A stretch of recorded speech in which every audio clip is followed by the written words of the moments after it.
Hi, it's Griggs of Obsidian Wisdom. Today we discuss how your retirement plan changes with different savings milestones. Your retirement plan will naturally evolve as your savings milestones increase. Each milestone brings different opportunities, challenges, and strategies to ensure that you're maximizing your wealth and that you have a comfortable and fulfilling retirement. So here's how your plan might change as you increase your savings from 300,000 to 650,000 and to $2 million. So at $300,000 saved for retirement, we're still going to be laying the groundwork. So normally this is going to be still in the growth phase. Now, naturally, depending on how far you are from retirement and your overall risk tolerance, that will determine how much we actually can be investing in equities and real estate and businesses and the stock market in general. But it's important to know that at this particular stage, our goal is to compound your money. $300,000 is a great achievement, but it's not everything that we need just yet.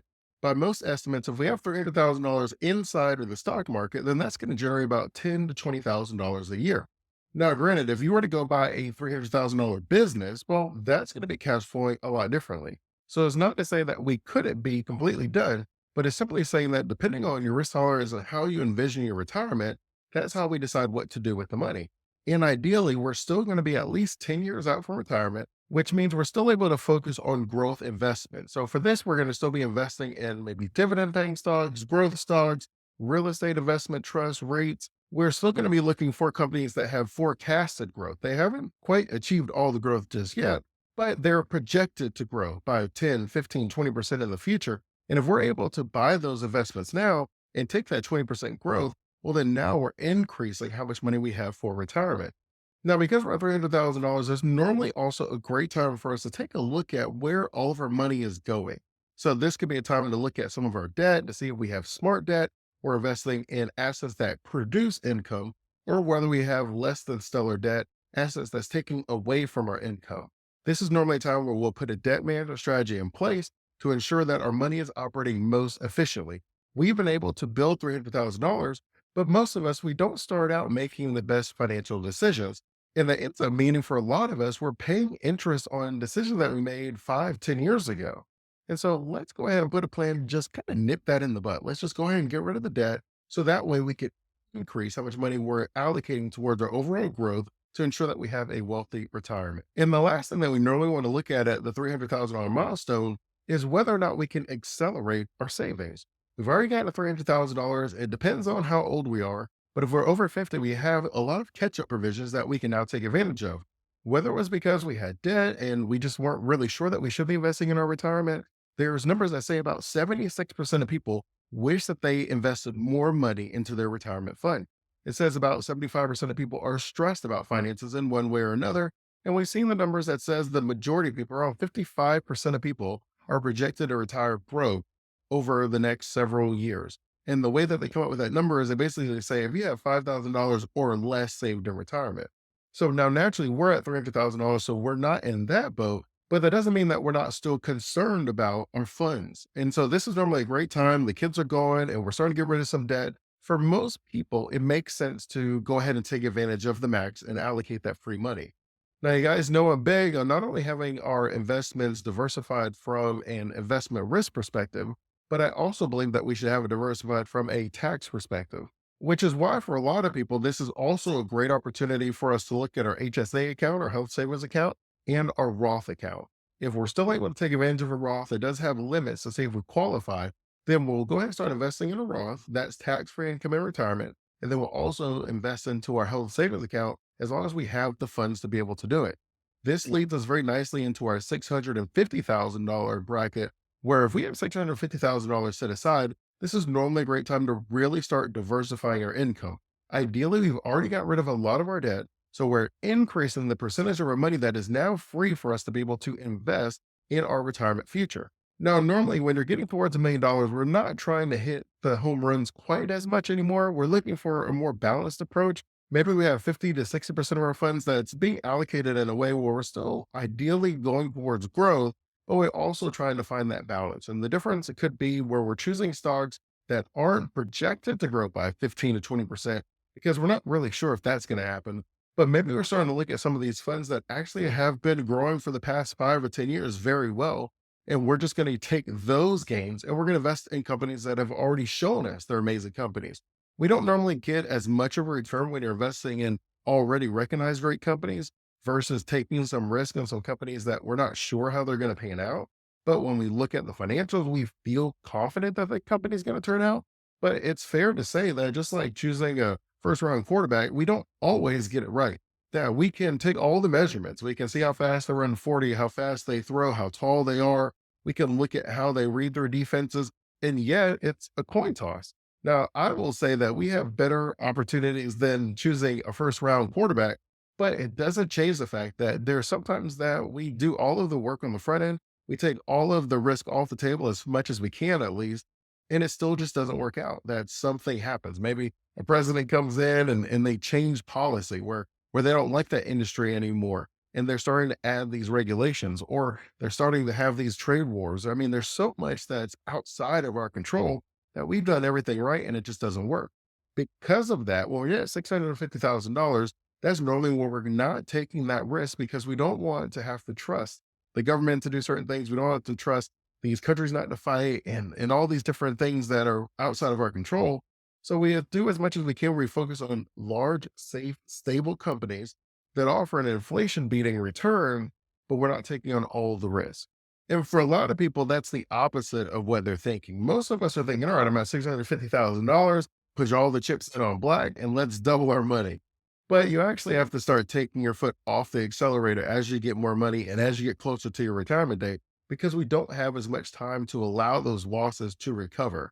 Which is why, for a lot of us, we also start looking at a tax efficient withdrawal strategy or investments as a whole that now we're in the $650,000. Now we're really starting to decide, am I going to be in a higher tax bracket in retirement than I actually was while I was working? Because I know I've been putting off the taxes in these pre-tax accounts, assuming that I'll pay a lower tax bracket in my retirement. But now I'm not that sure. I'm doing a really good job of investing my money and my funds are growing. I don't really know anymore. And so we normally want to take a look at $650,000 at our tax efficiency. Should we start doing some Roth conversion? Should we be investing in some tax advantage accounts or should we be starting to look at some tax loss harvesting? And I'll put a link to another video where I go through 9 tax efficient strategies to help you ensure that you're not paying more taxes than you should. But once we're at 650,000, we really have to start thinking about taxes. We already spend about a third of our money on taxes, everything from your sales tax, your income tax, and your payroll tax, and the gas tax, and there's taxes on your properties. There's taxes all over the place. We don't really think about it. They disguise it in a very efficient way, but there's a lot of taxes that are built into our normal interactions inside of our own system here in the United States. So when you're in retirement, we want to be really being mindful of our taxes because whether we are or we aren't could be the difference between achieving the lifestyle that I want in retirement and falling just short of the lifestyle that I want in retirement. It's also normally a good time to start looking at our healthcare expenses. Once we're at $650,000, we're kind of at that teetering point where we really have to think, am I going to self fund a lot of these healthcare expenses? Because now I'm making a little bit more. I know I'll have to take care of my long term care myself. I'm not going to qualify for Medicaid. So I really have to sit back and decide what makes the most sense for me.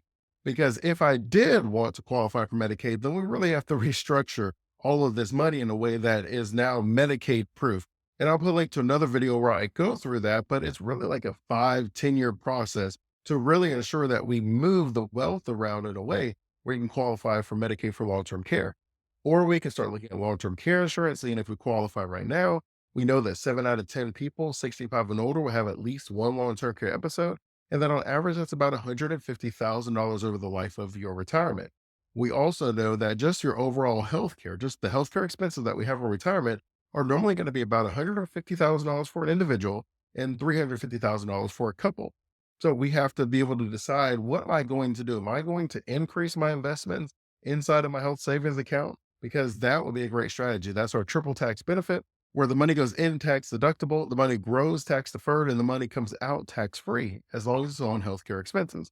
We'll have plenty of those in retirement. And once we forecast what our normal expenses are going to be based on Medicare, what our normal expenses are going to be based on just long term care, then we just need to have something set aside for unexpected emergencies where we have a surgery or something happens, we end up getting diagnosed with something, and the treatment is over several months, if not years. That could drain a lot of our retirement funds. So it becomes important to consider those unforeseen events where we feel really good at $650,000, but we actually don't realize that's only if everything goes perfectly. And you and I know that everything does not always go perfectly. And the last thing we normally want to start looking at is our income planning. So $650,000 is going to be about $26,000 a year if you're just thinking about the normal 4% withdrawal strategy. But we really have a lot of available options. We can invest in real estate and have income producing assets. We can invest in businesses and have income producing assets. We can continue investing in the stock market and growing and compounding our investments where the growth and the dividends aren't taken out, but they're reinvested in our funds to give us additional growth. There are so many things that we can do with our money, but we also now start taking Social Security into consideration as also an income stream. So we're going to look at all of our income streams, compare that to what our expenses are going to be, and then we're able to adjust our strategy in a way that makes the most sense. Am I already going to be able to afford my lifestyle? Do I need to consider waiting an additional year or two, or could I retire even a year or two earlier? I have all the money that I needed, and I thought I needed a whole bunch, but the truth is, when I go through the numbers, I've already hit my goal. Both are possible, and that's why it's normally a great time to take a look at what our income planning looks like. How much am I going to be able to have a retirement income every single year based off of what my investments are and where I could allocate those investments in the future? The challenge at $650,000 is balancing growth and risk. From the growth perspective, we're really close to having $1 million. I tell you all the time that the average American feels they need about $1.7 million set aside for retirement. Although we also have the risk. We're worried about our healthcare. We're also worried about potential inflation. We have to consider all of these risks when we're building our retirement plan, which is why it's normally a great strategy at this point in time to start doing stress testing on our retirement plan. I can say, well, what if inflation is 10% instead of 5%? I can say, what is my likelihood of success if the stock market goes down 20% my first year of retirement? You can stress test a lot of these variables to give yourself a comfortable idea of whether or not you're going to achieve your overall retirement goals and lifestyle throughout the life of your retirement. At the $2 million milestone, for most of us, we have achieved financial freedom. And so now we have to shift ourselves from growth or balance and risk to where we're focused on sustainability and wealth preservation. And when we talk about sustainability and legacy building, all we're really saying is the goal is to get rich once and not have to do it ever again. And at this point in time, it becomes very important for us to look at our asset allocation. We already talked in the building phase of $300,000 where everything was wide open. We could invest in most things because we have the time to take that risk. And then we talked about the balanced approach of the risk and growth when you have $650,000. At this particular point in time, normally we're going to shift towards the focus is a little bit more on beating inflation and ensuring that you don't lose your wealth. That at some point in time, we're not trying to hit home runs anymore, that there is a risk and reward, that a lot of home run hitters also have a lot of strikeouts. A lot of base hit hitters don't have that many strikeouts. And we're shifting to a base hit hitter strategy when you already have the $2 million, which could be a shifting our investments into bonds and money market accounts. For others, that might be in the form of an annuity or other income producing assets where the focus genuinely is on wealth preservation. We're not focused as much on growth anymore, but we're not so safe that we're not even keeping up with inflation because we got to keep up with inflation.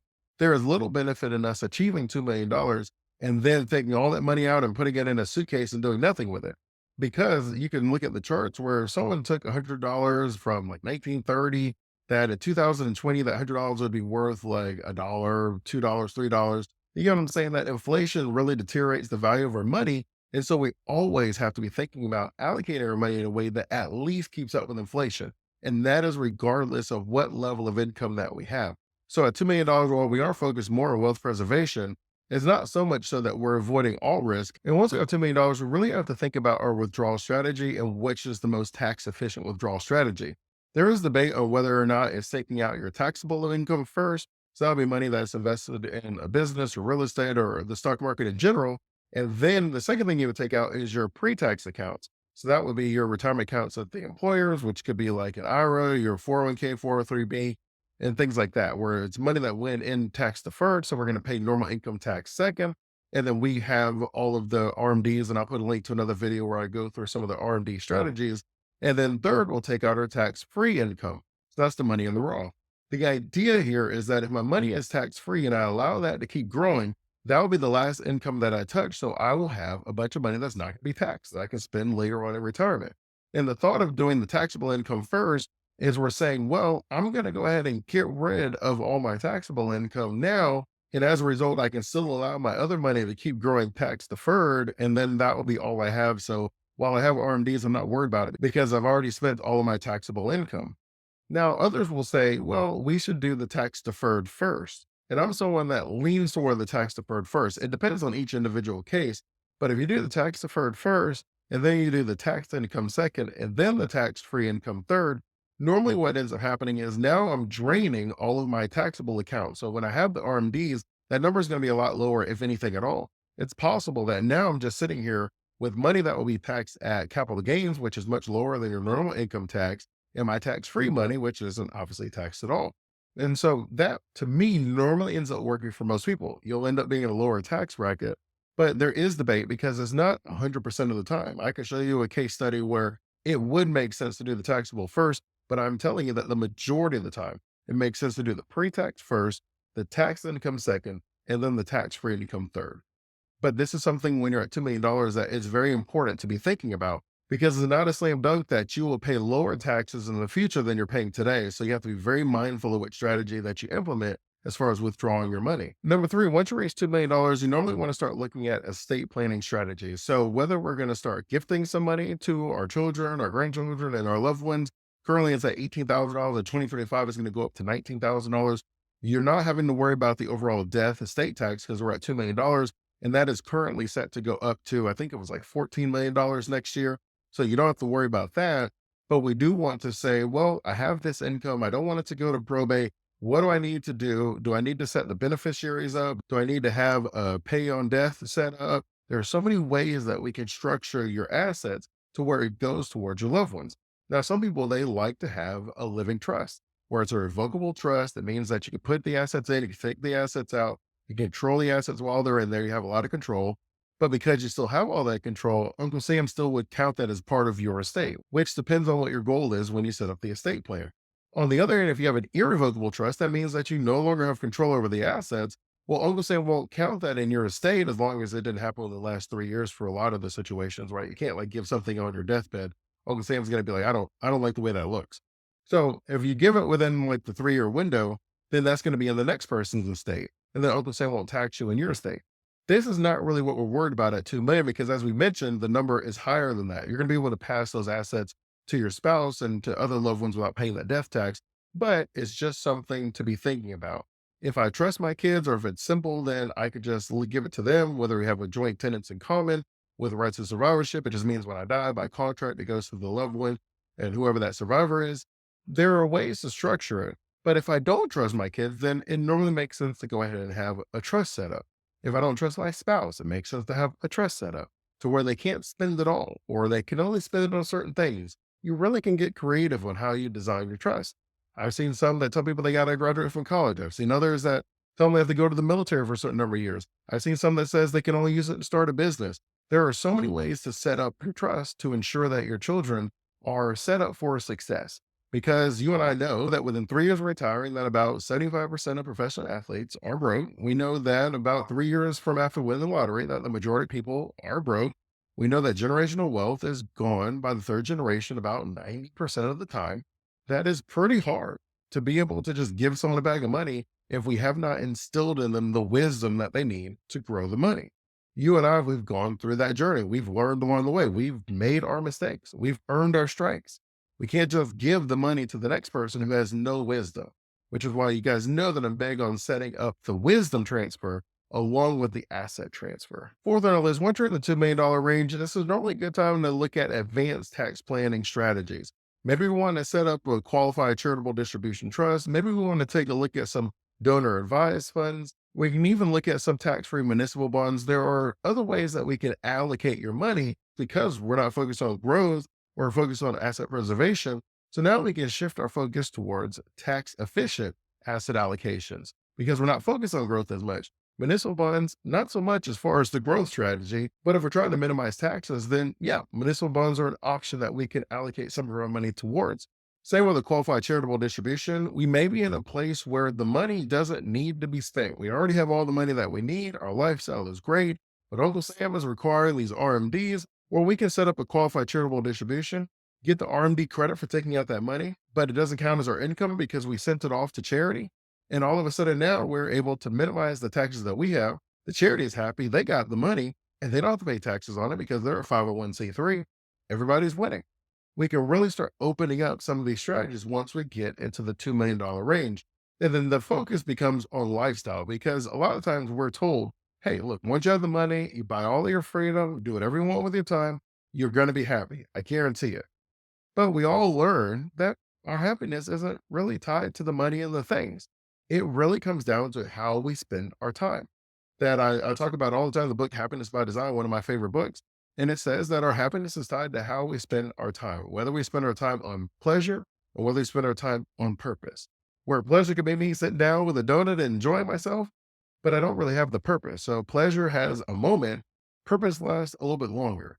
And so we might find pleasure golfing or traveling and different things, but we really have to think strongly about building purpose into our retirement plan because that's what's going to give us the longevity of feeling fulfilled and enjoying our retirement. So hopefully what we're able to see is no matter what level your retirement strategy should always reflect your personal goals, your risk tolerance, and your vision for the future. You can see at $300,000, our focus is normally going to be on building and compounding growth while keeping costs low. At $650,000, we normally want to prioritize our healthcare, our diversification, and our income planning strategy. And at $2 million, we're normally focused on preserving our wealth, optimizing our withdrawals, and building and leaving a legacy. If you found value in this video, I simply ask for you to like and subscribe so you can continue receiving valuable insights on how to create your own wealthy retirement system. Until next time, stay safe and enjoy life.